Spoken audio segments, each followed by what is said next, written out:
Assalamualaikum warahmatullahi wabarakatuh. Perkenalkan, nama saya Winda Septiani dengan NIM C0D0200032. Di sini saya akan menyampaikan materi tentang tax planning dan pengendalian atas penghasilan usaha dan penghasilan lainnya.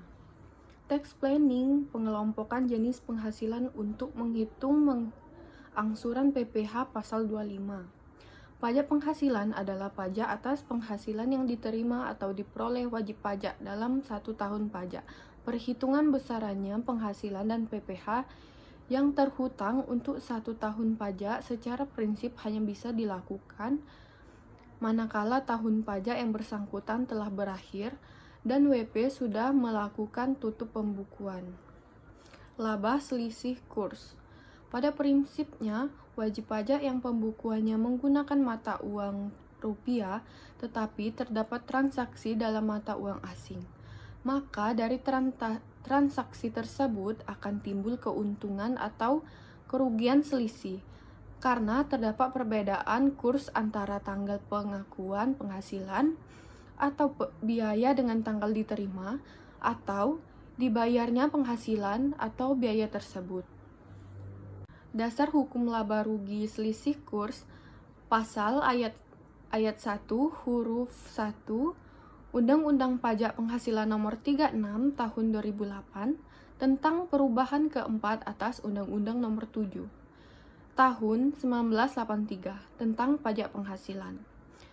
Pasal 9 ayat 1, 2, dan 3 Peraturan Pemerintah Nomor 94 Tahun 2010.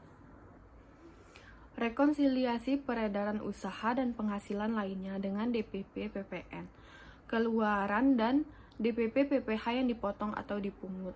Rekonsiliasi PPN adalah proses pencocokan antara data SPM PPN dengan SPT tahunan perusahaan. Perbedaan nilai peredaran usaha menurut SPT tahunan, PPh badan, dan SPT masa PPN. Terdapat objek PPN yang tidak tercatat dalam akun penjualan.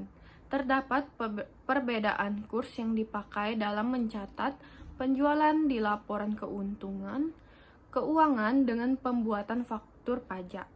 Pemberian cash discount, adanya kesalahan tulis atau hitung.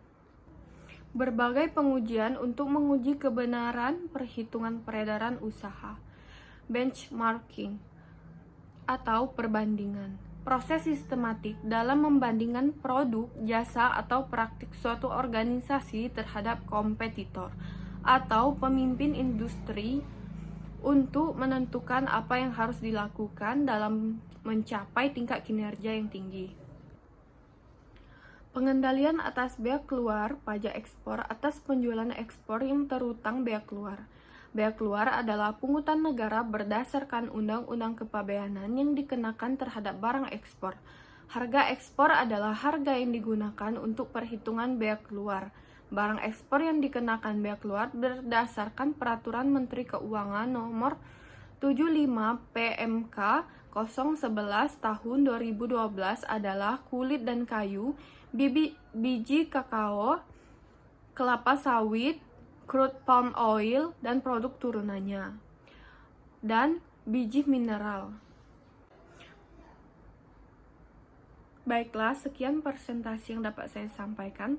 Lebih dan kurangnya mohon maaf, saya akhiri. Wassalamualaikum warahmatullahi wabarakatuh.